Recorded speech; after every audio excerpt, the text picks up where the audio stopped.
God bless America, baby. That's right. We got patriotic for this week's episode of the #1 weekly sports talk show on Wayne Host TV. I'm Rico. And I'm Hook. And this is Rico and Hook. So to start off, we got to talk about the world of baseball and why we're dressed this way and why we dress the set this way. And that's our boys bleeding red, white, and blue over in the World Baseball Classic. USA team beating Great Britain, beating Canada. I mean, best country in North America. Has anybody ever doubted us? No, not at all. I think we're the best country in the whole entire world. Obviously, that's been a known fact. Since like 1776? We can go all the way back to then. 1812. We proved it in soccer in the World Cup this past year, and now in baseball. And then don't make us, if they play us in American football, I think it's just completely over. Done. They're not catching up. Jalen Waddle, Tyreek Hill, they're not catching up to us. Nope, no way. We played their sport. We beat them. They played our sport. Demolished. And you know how it is. USA, best team, best country in the world. But now we got to move into another team that's been showing up recently. You got Korea. The Korean Republic doing an amazing job in the World Baseball Classic. They beat China 22-2. Obviously, we've seen a lot of great Asian players coming into the MLB and doing an amazing job, notably Shohei Ohtani from Japan. How do you feel about, these international players from these other countries doing an amazing job in the world of baseball? Yeah, I think it's good. I mean, Japan especially and Korea, a lot of the players, and you don't even know sometimes that they're from Japan. Japan has obviously a really good team. Korea beating someone 22-2. Very baseball country. That's like their #1 sport out there. So I think it's a good thing. Obviously, we've talked about it before. Widespread variety of just different cultures of people brings baseball of a more wide, it's the only sport that does that really across the whole entire world. Yeah, and just, a beautiful thing. Unfortunately, not a beautiful thing recently has been the Yankees pitching rotation going down, notably Frankie Montas, who was injured at the end of last season once he came to the Yankees, and now the newest addition, Carlos Rodon, has gone down with an injury. He'll miss about the first month of the season. So what do you think about this Yankees rotation? What do they need to do to improve with the loss of these two great pitchers? I think it's just #1, obviously get healthy.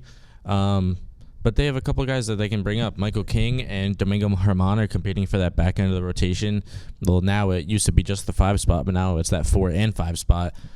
Maybe Garrett Cole can pitch on 4 days rest like he did for a little bit last year. And he did even with the Astros on their big playoff runs for multiple years. So they're just going to have to get healthy, and then hopefully the young guys can step it up.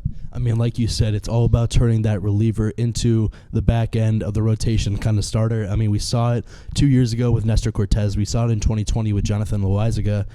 And just overall, they got to take a guy either from the minors or from their current bullpen, and they just got to make sure he can go as many innings as possible as a starter, because right now, being down those 2 players is definitely a huge deficit. But moving into the more positive side of the Yankees right now, they are still in spring training like every other team in the league, but a bright spot has been one of their top prospects, Jason Dominguez, tied for first place in home runs across all of spring training. He's got 4 home runs, an amazing prospect so far in spring training. How do you feel about him, and has this kind of changed his estimated time of arrival to the MLB? Obviously, we've seen from Jason Dominguez, like you said, the 4 home runs, but he's just so young that I can't see him playing in the league this year. But again, we saw a 16-year-old catcher for the Padres come up. We've seen a bunch of 19-year-old pitchers play. I don't think it's going to matter anymore. I think Jason Dominguez is going to for sure be in at multiple games this year, even if it's for a couple month-long stretch. So I send him back down and keep learning. But yeah, I think Jason Dominguez can play a big factor for the Yankees. He's 19, going on 20 right now. People say, he's too young. But, back in the day, you had 18-year-olds playing Major League Baseball back in the times of Ted Williams. So I wouldn't be surprised if they brought him up just because of how talented he's been. And now moving across from World Baseball Classic to the MLB and now over to another league, the Nippon Professional Baseball League. Trevor Bauer, a former Dodgers, Reds, and Indians pitcher, has now moved to Japan to play there.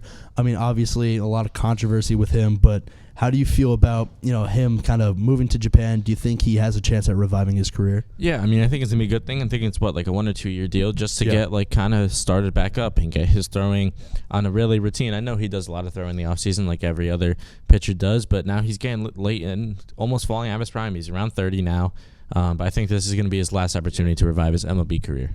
Yeah, I certainly think he still has a decent chance at coming back. But that'll wrap things up for this segment. Don't go anywhere. We'll bring you our Take 5 segment when we come back.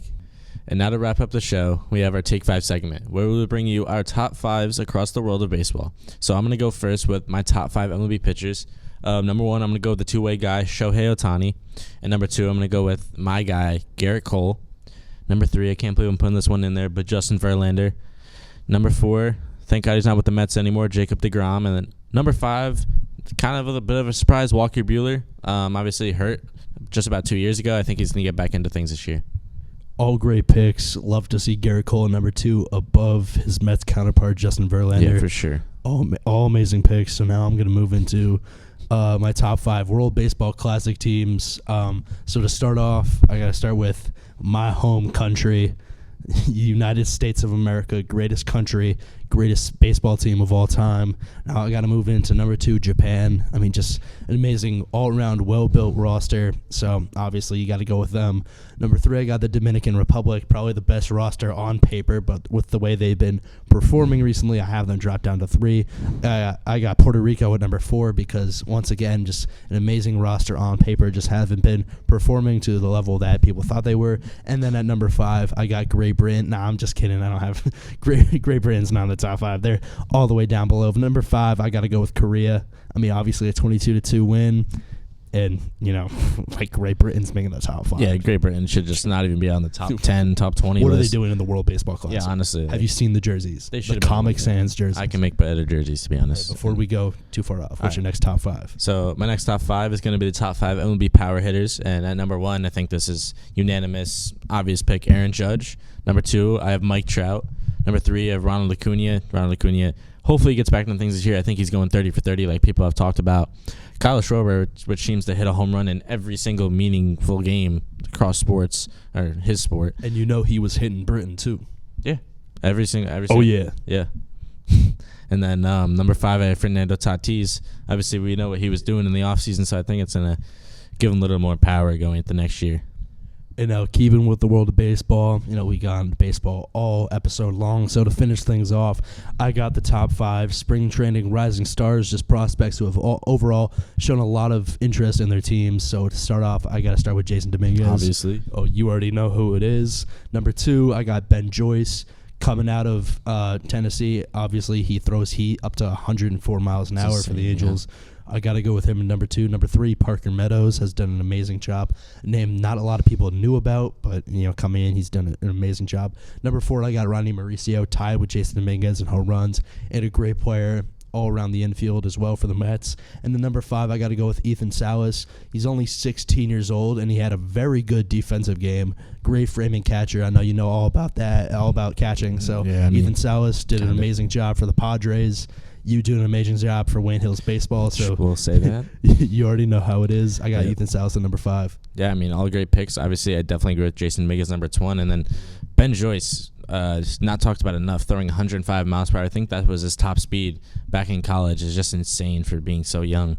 But I think that's just about wrap things up for this week's episode. Tune in next week for another installment of the number 1 weekly sports talk show on Wayne Hills TV. I'm Rico. And I'm Hook. And this has been Rico and Hook.